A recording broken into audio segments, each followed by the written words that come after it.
see it like an opera. It's like a field trip thing.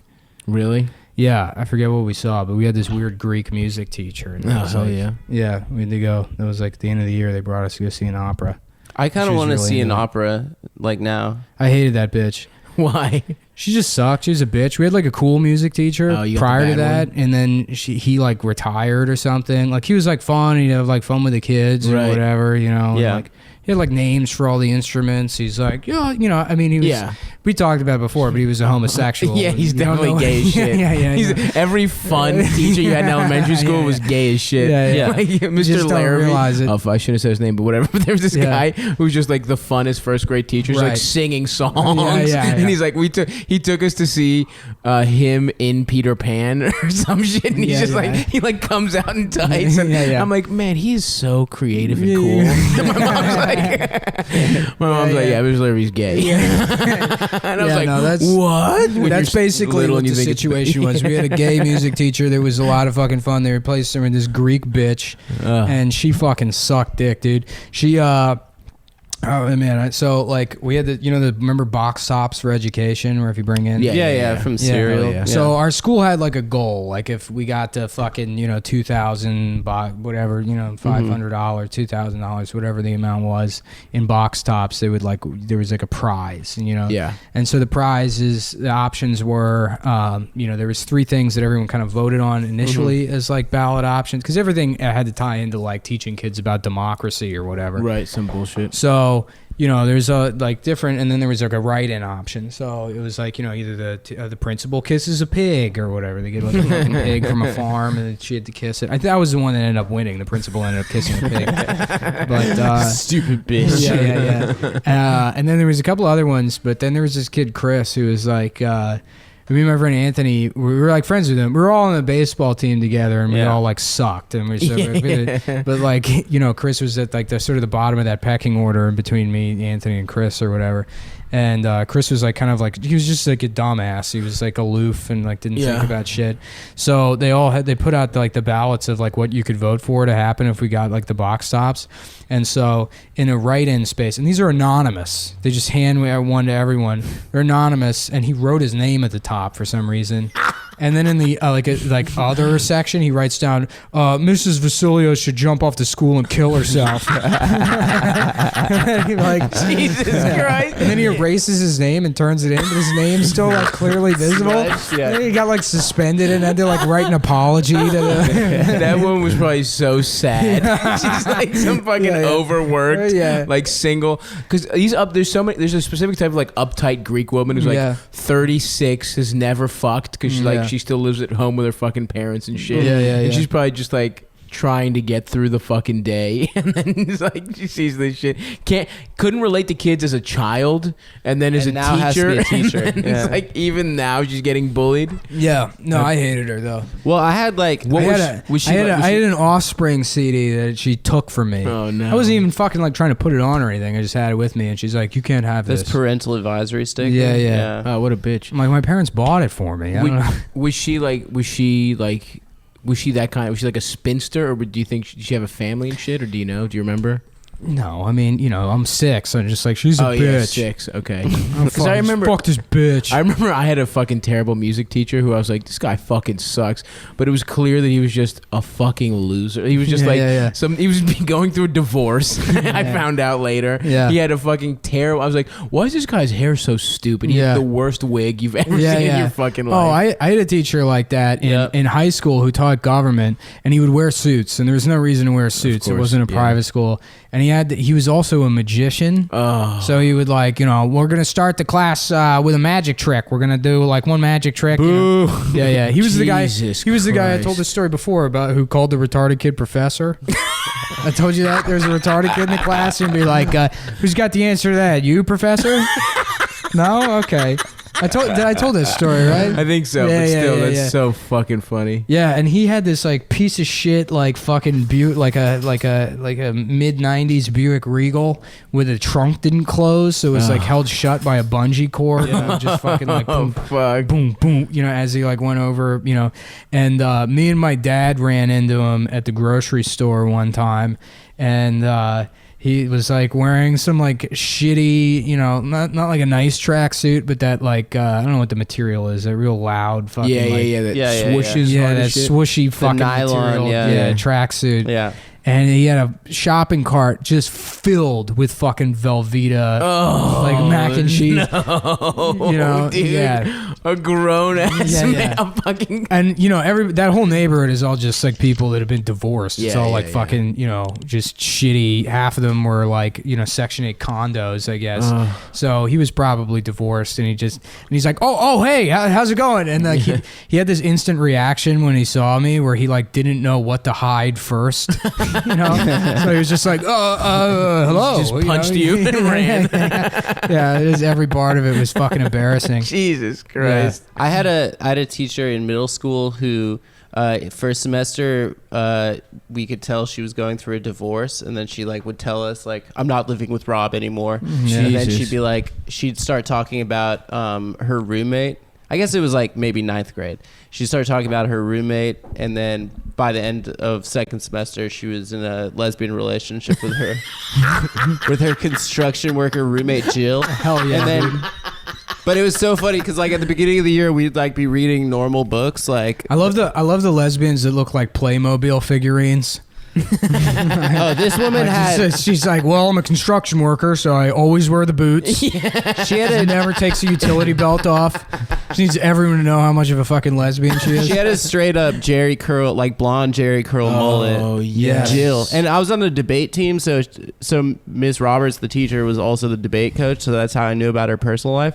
And but in English, like the beginning of the year, we were reading like Tale of Two Cities, or like, the books you read in high school. And then by the end of the year, like every book was femlit. Like we were reading like The Yellow Wallpaper, Kate Chopin's The Awakening. It was all like, this is what men drive women to do. They carry babies to term for 9 months. And then they always turn on you. And you know that there was no such thing as postpartum depression until very recently. And women were in their own prisons. And she was just like going absolutely nuts at us, and we were like, is this going to be on the test? Or? Sorry. No, I had an English teacher that very fat woman, and she dude, oh fuck yeah. She fucking she had like, we had to read nothing but like like we read A Raisin in the Sun, and we read like a lot of Oprah's book clubs. August Wilson plays. And but then she also had like an adopted black son.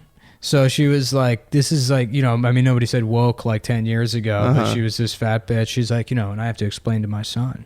But she was like, a big fat de Blasio. Oh, she was so happy. Right. And me and my friend used to laugh, because I remember my friend was black, and we used to laugh about like just her at home, like painting her face black as she like reads these plays. And she's like, this is me. I had a teacher making her like adopted son kiss her face. I had a teacher like me and my friend Alex were like best friends in high school. I guess we were like disruptive, and she fucking hated us. And her name was Kitty Hair, so we used to call her Pussy Hair all the time. Like, yes. We'd be like, oh, yo, we're in Pussy Hair's class together this semester. Like, we got the schedules. I remember we sat down one day, and she's like, I will not be having this. I will not be having you in the same class. She like gets like red in the face. And so she switched our schedules around. So we just decided to like ignore the schedule switch. So we'd like come to class like in the same, like at the same period every week, and she like literally lost it. She got the administration involved, and then we just lie and be like, I don't know what she's talking about. She's making this up. How the fuck did that work? How did just claiming a teacher lied work, and you got to stay in the same class? Well, I'm sorry, Mrs. Bitch, but the children are saying that you're lying. Pussy Hair, dude. You fucking bitch. Yeah, she only had she had no kids, but she had a dog named Buddha, and she just keep talking about her Buddha. Jesus. And it's so like, funny how she's like talking about her pussy. The education system is like filled with so many just adult dumbasses. Oh yeah, because it's not a valued profession. Yeah, like if you're paid as much as a doctor. We had an assistant principal in middle school that used to like be like, I'd like to see Omid in my office, please. And then he would call for this kid who would just help him with Final Fantasy VII. He would just play in his office. yeah. Like during lunch, he would help him. Incredible, dude. Holy fucking The coolest shit. gym teacher in high school was this guy, Coach Cobert, and like we fucking loved him. Everyone loved him. And then like one day there's just fucking news trucks in front of the school. Oh no! And yeah, he was fucking his teacher's aide. She was so hot, dude. I can't explain. Well, how what's wrong with that? Yeah. What? What's wrong with that? What's wrong? His teacher's she was aide? 17 years old. That's no, she was like a student. Like okay. She had like a period where she was so fucking hot. And then like everyone was like, "Free Cobert." I would have done it too. Yeah, dude. There was this one coach who was just like the coolest, smoothest dude, and he was just like he was the football. He played for he like was in the league for a while in the NFL for a sec, and then he just like he coached the track team. He was like a smooth jazz like keyboard guy, just a like distinguished old black dude. And later you just find out that like almost literally every girl he coached on the track team, literally the day they turned 18, he fucked them. Like he was just like he had like a schedule. He dated like every single one. Why the hell wouldn't you? You know, that's my question. I'm just saying, it's pretty funny. If the berries are ripe for picking, that's the old expression goes. One time I was a telemarketer in high school. Where? I worked for this. I mean, literally straight up aided the housing crisis. I worked for a company called American Government Mortgage. It was just like it might as well have been called Official Real Ass Mortgage. Like they're straight up trying to trick dumbasses into thinking the government wants them to refinance. And so I worked for them, and then I looked up the gym teacher's name, like this guy fucking Mr. Small, his name was Cleon. Yeah. And I was like, and I just looked up his number, and I was just like, just because I had gotten somebody else on the football team a job there, and I just got pulled the most childish fucking prank. We just called his house, and we were like, "Hi, is this Mr. Cleon Small?" I was like, "Is this Mr. Small?" And he was like, "Yes." And it was like, "We're calling from like." I think literally like gaysex.com. It was some kind of gay porn site. And I was like, your account is way overdue. You owe thousands of dollars to gaysex.com. He was like, who is this? And I was like, how'd you get this? I was like, I'm sorry, sir, is your username AssMasterCleon7? And that was like the bit. And he's like, who the fuck is this? I think he literally said like, stop roasting. It was like he literally said somebody's name. It wasn't mine, but he like yelled at students. He knew it was like a fucking student. And man, prank calling is so much fun. It was the best. I used to do it a lot, but we'd never think of anything that good. Yeah. Like, it would just it's always like, is this Brian? Wait, shut up. You're fucking gay, dude. Sorry, I didn't think of anything else other than I remember one time, one of the best laughs from a prank call that I ever remember was one time we just prank called a random person, and my friend was like, hey, is this, he's like, who is the guy was like, who is this? And my friend was like, Mike. He was like, Mike who? He was like, Mike Long. And there's like, he looked around and got like this fucking inspiration. He was like, Mike, long dick in your mouth. And we all lost it. We were like, ah!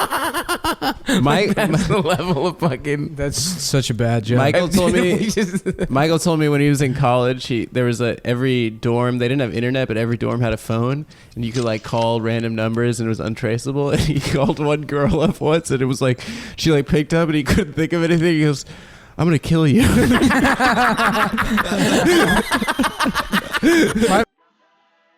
My mom like worked with this lady, and like I would have to hang out with her son sometimes, and he was like a dick. He was just fucking mean to everyone, bullied everyone, but when it wasn't directed at you, it was the funniest shit in the world. Yeah. And I may have told this story already, but there was one time we were in his basement, and his like sister had this like, I guess it was like a fucking antique dollhouse that kind of like opens up, you know, and he had a crowbar, and I don't know how he started. I remember this story. It's awesome. He's like, oh no, what's going on in this room? Smashing out all. Did he go to jail? Probably. Yeah. I don't know. I mean, that was like, I didn't see that guy after I turned like fucking 10, but the mental image of that guy destroying, and I'm like, I can't inhale. I'm laughing too hard that my fucking larynx is seized while he destroys, because what's coming is an hour later, his sister going down there to play with the dolls. Oh my God, that's so mean. Scream. She realizes what he did. And then she shows their mom, and then you just hear her like screaming his name, and he goes, "What?"